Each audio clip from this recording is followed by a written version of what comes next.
Hello and welcome to the Spooky Chris podcast. My name is Chris Ringler and I welcome you to the show. I'm very excited to be speaking with author Beau Lamore today.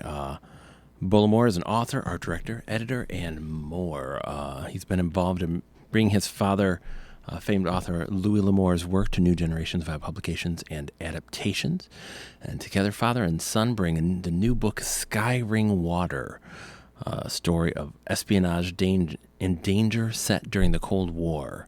The book's going to be released on June 2nd by Bantam, and you can find out more about Beau at beaulamore.com. That's BEAULAMOUR.com. And now, without further ado, let's get to the conversation. Thank you, Beau Lamore, for joining me. How are you this evening? I am very good this evening. It's a little bit later for you, I think, than it is for me, but doing good. Awesome. I'm so honored to have you join me. So thank you very much. I know you have a new book coming out, but I figured we'll get to that in a moment. I had a couple things I wanted to talk to you about before, if that's okay. I'm ready for whatever you want to talk about. Awesome. S- Do you remember what the first things were that inspired you as a child? Oh my gosh, I have no idea. I lived, we lived in Hollywood. I grew up in West Hollywood, which was like it was like Haight-Ashbury or East Village, So I grew up in West Hollywood in the 60s. It was a very funky, beatniky place, and the movie business was all around us, and the music business was all around us. The coffee shop in the corner, if you went there, for breakfast early in the morning, you would see like the guys from the Doors like crashed in a booth, kind of hanging out. So I was always kind of focused on the entertainment business and movies and things you could do in a recording studio and things like that. I've been able to play around in those businesses as well as writing books and stuff. So it's been kind of wonderful.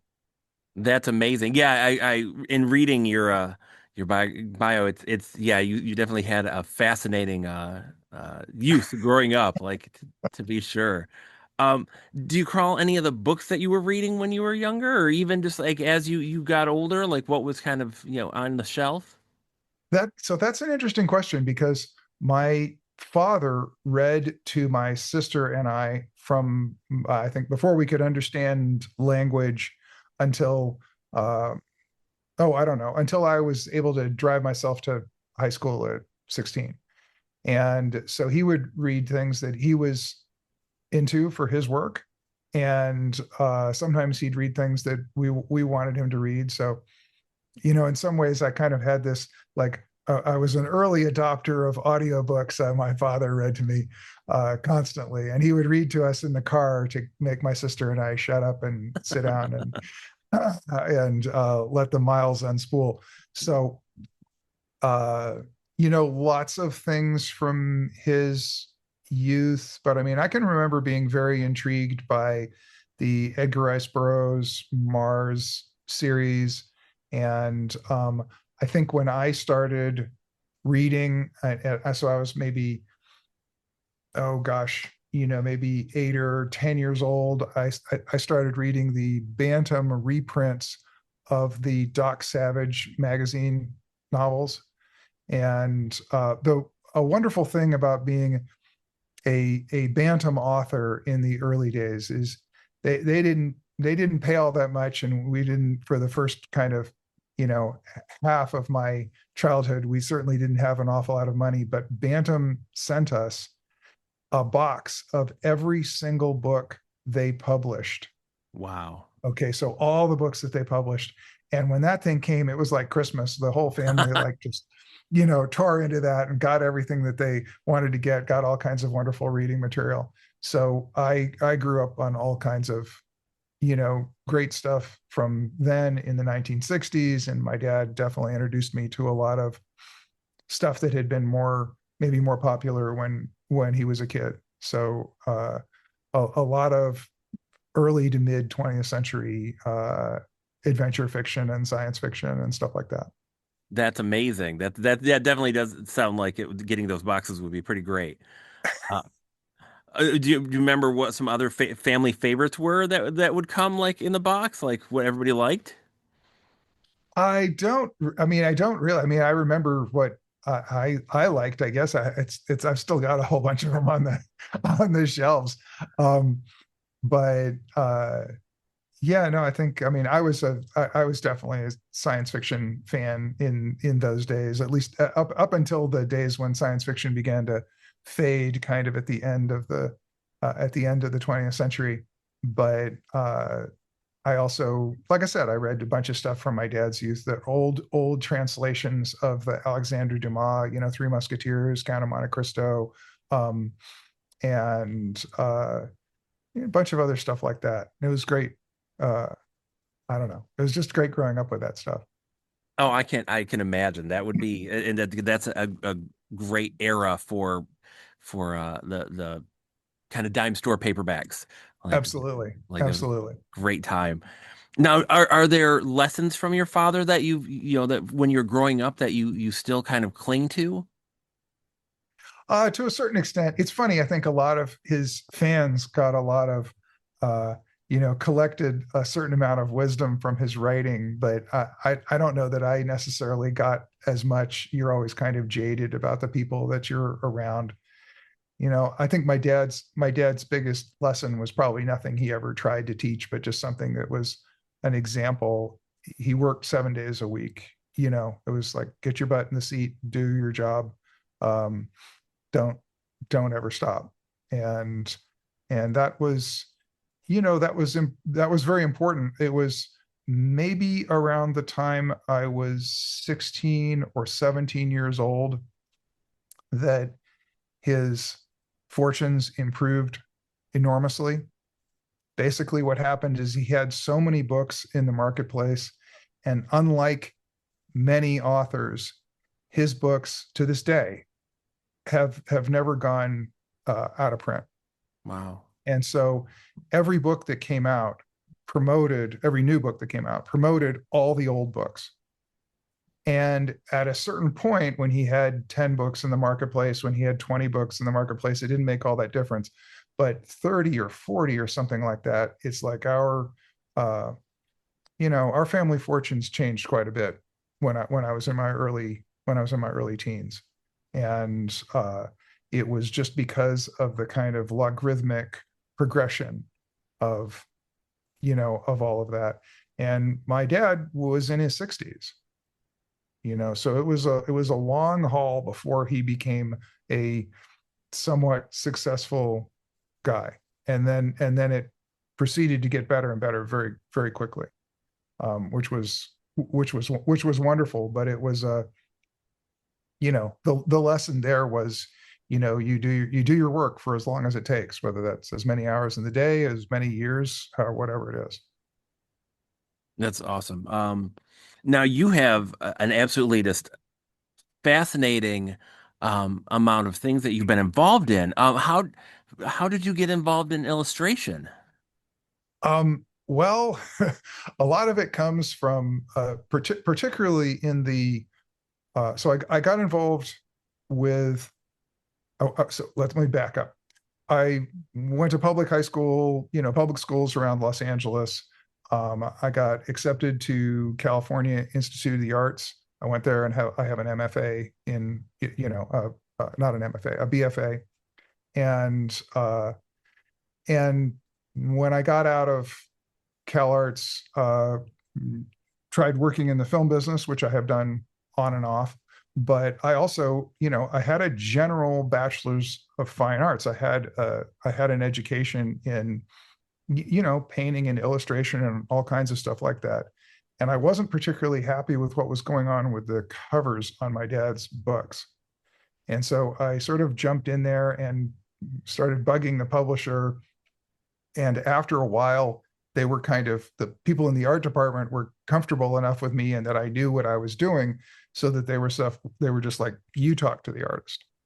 And And so I kind of started doing that. I did a bunch of art directed a bunch of covers, and then you work with a big publishing house like Random House. It may not be so much like this any longer, but when we were uh, at our peak, just before my dad passed away, just after my dad passed away, their attitude was sort of like, well, what other projects can we do? How can we, I mean, they would come to us and say, what could what could we do? And one of those things was a graphic novel, which I was lucky enough to be able to work on. And we used a film script that I had co-written with a friend of mine, Catherine Nolan. And it was just, I don't know, everything kind of just happened. It just came together beautifully. We got a great illustrator in Thomas Yates. I mean, somebody who is considerably better than any of us expected. And the book, it took quite a while to do, but it came together really beautifully. And we were nominated for an Eisner, and the Village Voice, had us on one of those, kind of top graphic novels of 2010 or 2012 or whenever it was. And so, yeah, I love working on stuff like that. And that was a really charmed project. That's awesome. And you've mentioned it. You worked in the kind of entertainment industry for several years. What drew you to get involved with that? Was it just kind of like being around that scene when you were younger? You live in Detroit, you work in the car business, you know, um, and so it was kind of like that. You live in Los Angeles. A whole bunch of us got out of film school and found whatever work we could, driving trucks and doing various things. I know one of the jobs that I had was back in the days when soundtracks were recorded on magnetic tape. You then transferred the magnetic tape to a film stock, a sprocketed film stock that had magnetic emulsion in it. And the way that you would sync up your sound in your picture is, you got that clapboard that you see. And so you have that, and the guy gets out in front of the camera, snaps that down. You line the beginning of the sound up with the first frame that the pieces come together, and now you have sync. Okay, and so you lock those two things together. Well, when you are cutting a film, and you sometimes what'll happen is they'll cut the dialogue tracks with all the different lines kind of piled on top of each other, and just butt spliced one after another. And same thing with a lot of the sound effects. But when you're going to do a mix, the mixer has to have some time to adjust volume and various things in between sound effects and pieces of dialogue and stuff. And so all of those different pieces, like my dialogue versus your dialogue, gets checkerboarded out onto different things. You basically splice in blank film, and then so the guy has a moment to adjust things, and then that sound effect comes up. But on other tracks, something else is running. So that breaking down of tracks to do a mix, like one of my jobs was this kind of all-nighter type job where you do that all through the night so that they could mix in the morning. Oh, wow. And doing stuff like that. So these are just dredge jobs. I mean, a lot of times we didn't even know what we were working on. It wasn't like, oh, you're the team for some great film. It was, I don't know. It was the last season. I'm making this up. This isn't true. It was like, the last season of Charlie's Angels or something like this. You don't know. A lot of times we barely knew what show we were working on. We basically just had, you have to take these 4 tracks and spread them across like 24, and and give us enough time to make a change. And then we'd lock them all into these MagSync machines and turn them all on. And this was an experience, because you'd get this up in the mixing theater. Of course, it's dead quiet. You just hear what's coming through the speakers. You just have your faders to mess with. But down in the machine room, it's like having 24 sometimes many more than that, sometimes 48, sometimes more than that, movie projectors running all at the same time. So you know how much noise that makes. Yeah. And then they've got the mix blasting at you over a speaker. And they've, of course, you got to turn it way up so that you can hear it over all that. And not that you're listening to it for any kind of fine detail, but at least you know where in the show you are, what you have a reference to. And it was very industrial. It was, it definitely wasn't like sitting there in the editing room, moving pieces of film around and like going, oh, this is the perfect frame to cut on. It was a kind of big industrial process. So I did a bunch of stuff like that for over the years. And then eventually I got to the point where I was working in, more directly in production. And then I got to the point where I wrote and produced a movie for USA Network. And recently I've produced another film. So it's not like I'm out of the business. I just don't do it very often. How has kind of being around and involved in that kind of inspired your writing and your process? It's made a big difference. A lot of the learning about writing that I have done was done through learning to act. So one of the, you know, we did a lot of dramatized audios. So early days of the audio publishing business, probably for the first 10 years, no more than that, maybe 15 years. So like maybe 1985 to nearly 2000. We did about 60 dramatized audio productions. So these are very much like a movie with no pictures. So sound effects, music, dialogue, scripts that were written often by playwrights or film students or myself.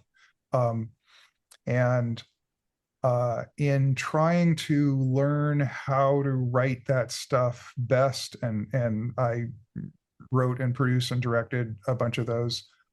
In trying to learn how to do that best, I kept myself in acting class. I never wanted to be an actor, but it exposed me to what good dialogue sounds like when it's being played. It exposed me to what it sounds like as the actors are getting a scene to the point where it's really good.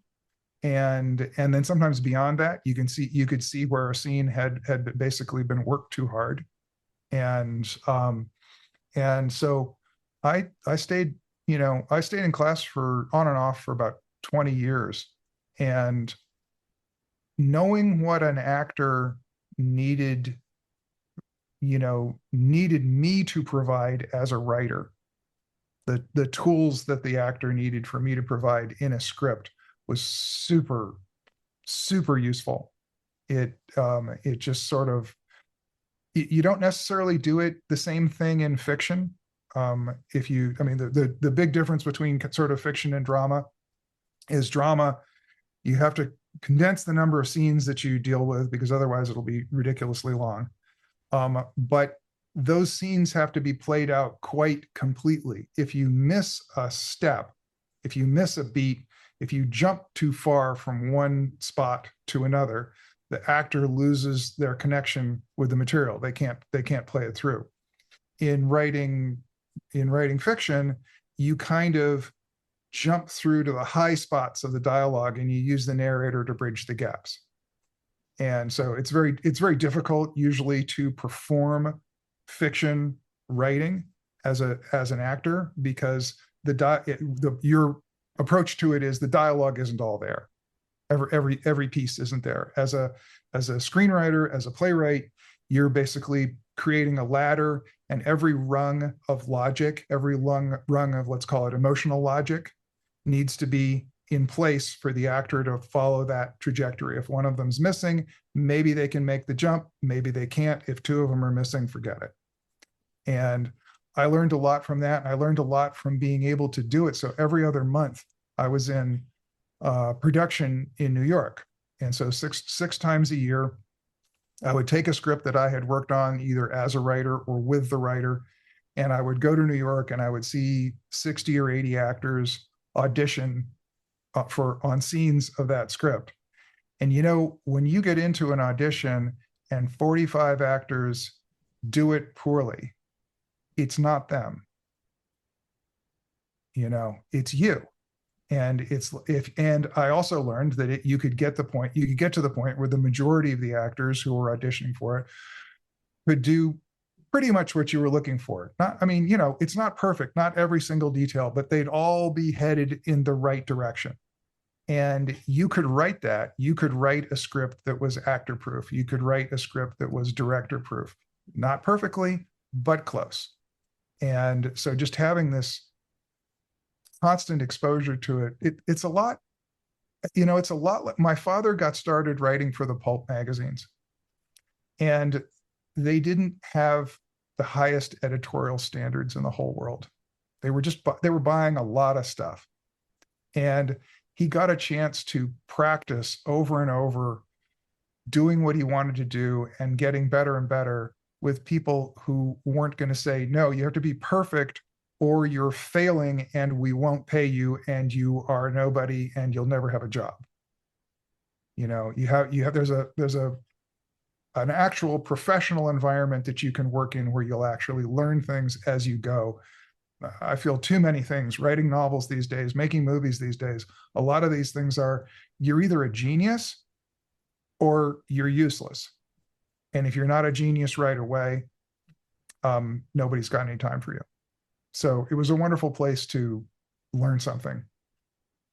Wow. Yeah, gosh, I guess so. Holy cow. And it's amazing that you had the foresight to kind of with the acting and everything to kind of see both sides.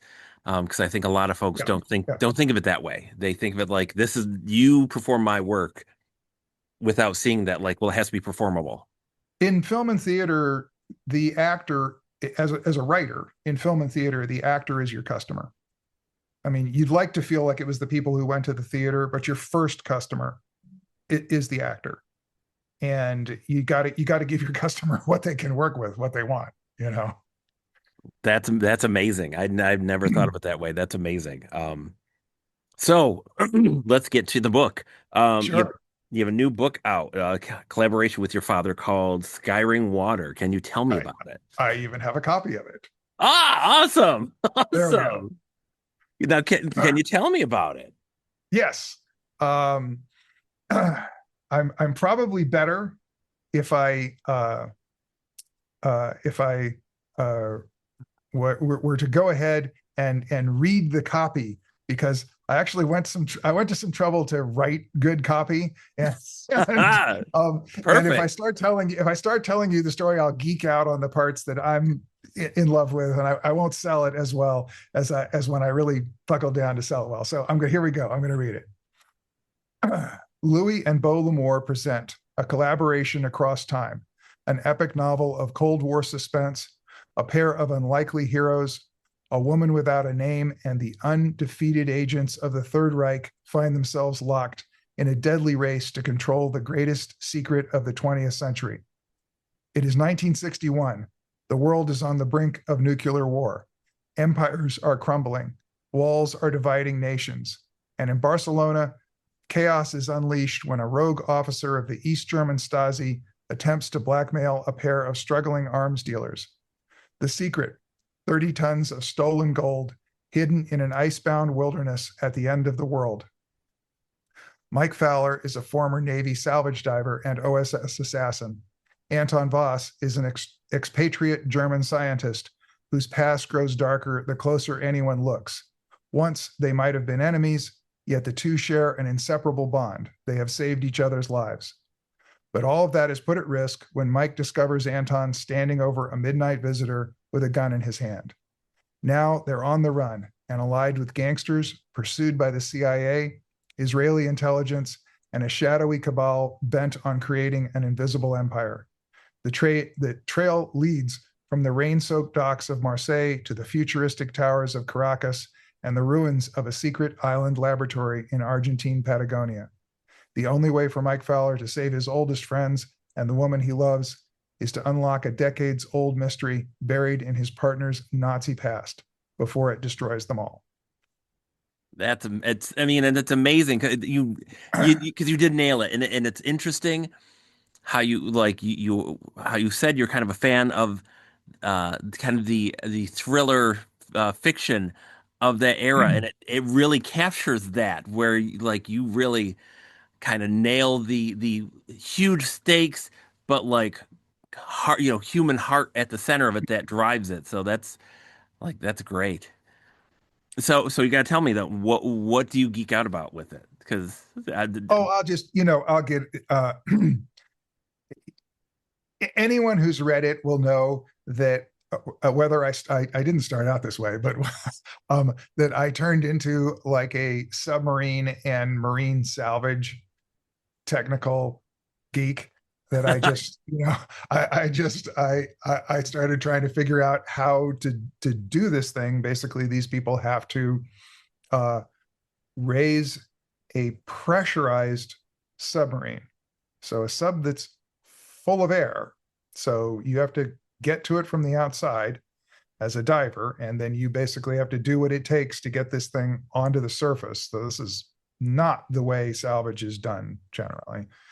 And that I had to figure out a way to do that and make it work with the technology of the time period. And I had to study all kinds of things about submarines. And luckily, I had a lot of really wonderful help throughout the years. Um, I can tell you about that in a moment. But there were a lot of technical details, and then just writing a story like this. It takes place the year I was born. This is a world that I was born into, but it's not a world I remember. And but it is a world that there are people who are alive remember. And so I can't just kind of make it up and take it for granted. I have to try to get every detail. I needed to try to look at every line of dialogue and say, is there a word? Is there an expression? Is there something in there that somebody, uh, would not have used in those days? Is there just the use of technology from, using telegrams and internet, the difficulty of placing an international phone call, and all kinds of stuff like that. The fact that this was the beginning of the era of jet travel when you could move around the world quite rapidly, but it still wasn't anything, it wasn't anything like today. And particularly dealing with characters who are living and working in Europe in the beginning, it's not the Europe of today. It's every country had a border. Every country presented your passport. Everything was dealt with in a complex bookkeeping sort of way that it's not at the moment. And so it was just presenting this other world. I mean, again, kind of coming from a background where I grew up loving science fiction, it's having a vision of the world. It's world building. It's this world in the past, but you have to think about it, very, very, very, very carefully. That's amazing. Now, what was your process like for writing it? Uh, I the book that my dad wrote a draft of this story around just before I was born. He didn't like it terribly much. He set it aside, and after he passed away, I knew I was going to have to work on it, and I started doing research occasionally. I only recently got around to working on it. There were other things to do, but uh, the book that he wrote was, if you took this book and broke it into, let's call it 5 acts, the book that my dad wrote was mostly act 4. And so there was a lot of tissue that had to go around what he did. And there were a lot of things that had to be changed. And some of those are spoilery, so I won't get into them. But they I used his basic template and I expanded it. I sort of like to work in 5 acts because I have a fairly strong belief that I like to work with a midpoint that really changes the stakes significantly, and I like to have a whole act to work with. for that, not to just be like this, oh my God, bang, this tremendous thing happens, and then zoom, you're off in a different direction. I like to be able to work with that space a little bit. So I kind of figured out what was going to happen in the different acts, and I figured out what was going to happen in that, at that midpoint. Basically, the stakes shift. What you thought you were after is not what you were after. This is pretty typical. I mean, if you look at like E.T., the moment in E.T. where when you get to the center, this is the moment where the kid who's befriended the alien realizes that if the alien stays on Earth, the alien's going to die, and that it's not a pet. It's an autonomous being that has an agenda of its own, and he has to honor that. And he has to accept that, sort of to be a friend, he has to help this friend get away, go home. And so that's a pretty profound break. You kind of play up to this part, and it's like this kid's kind of made this strange friend for the first half, and the second half is the kid has to find a way to give up the strange friend.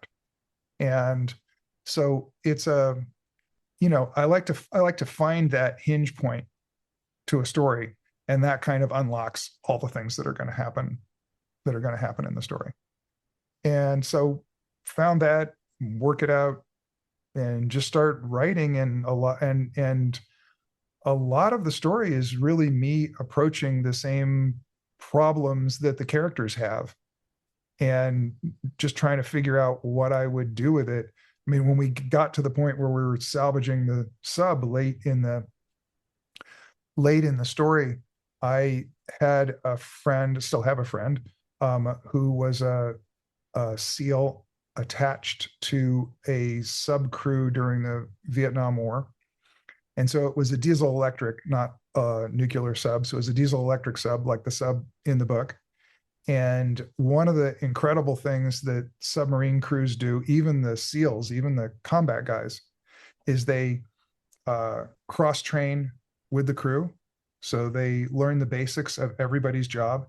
And if they are the crew to a sub that is being currently assembled, which this guy was, they work with the people at Electric Boat or wherever it was that this sub was being put together, to actually build the sub so that they really, really know every intricate detail of that submarine. So this guy was very knowledgeable, and he had worked,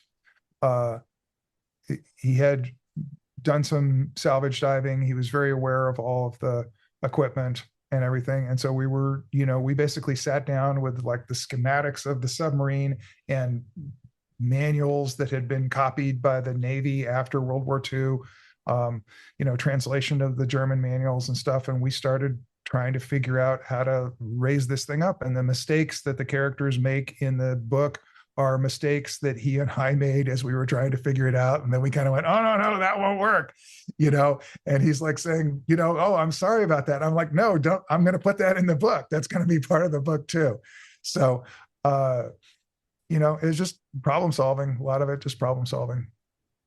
That's awesome. Now, how powerful is it for you to kind of share authorship with your father on this book?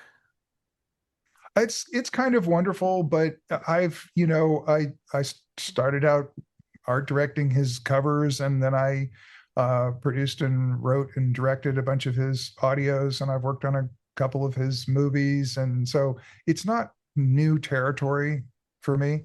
And this is my second one. We did one a couple of years ago called No Traveler Returns, and so that's it's a great experience.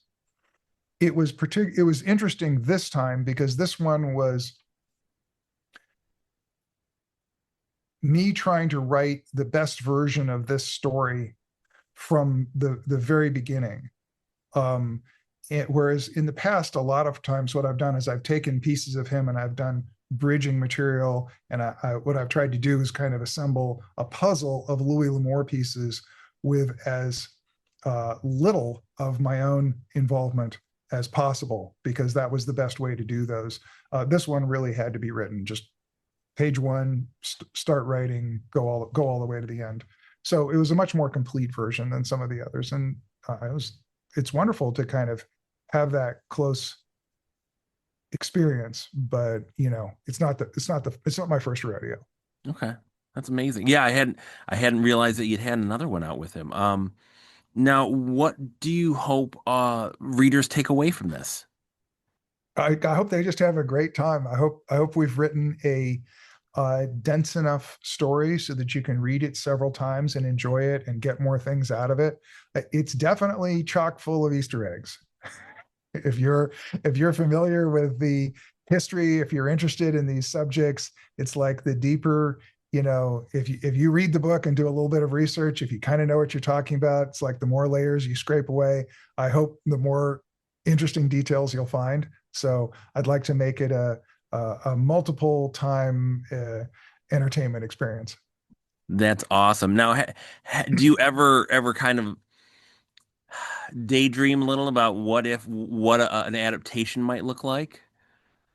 Oh yeah, but the film business is so weird. Um, I I try to keep my brain away from that until actually something starts happening, because it's such an iffy business.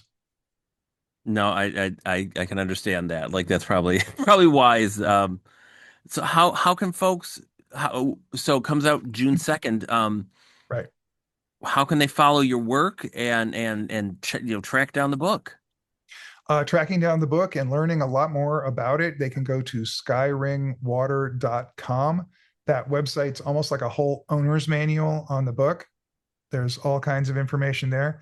LouisLamour.com will give you a background on everything that we're doing. We sell all of the books, all of Louis's books, including this one there.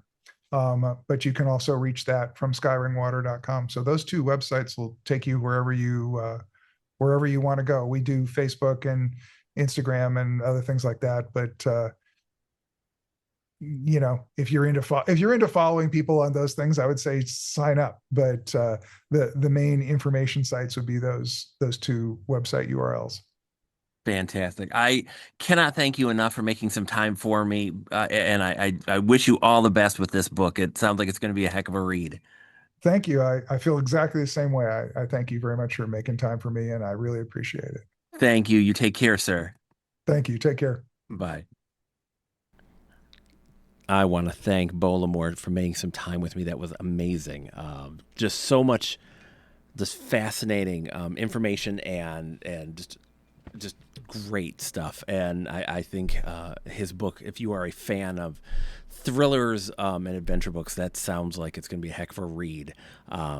As he had mentioned, you can find out more at skyringwater.com and louislamour.com, LouisLamour.com.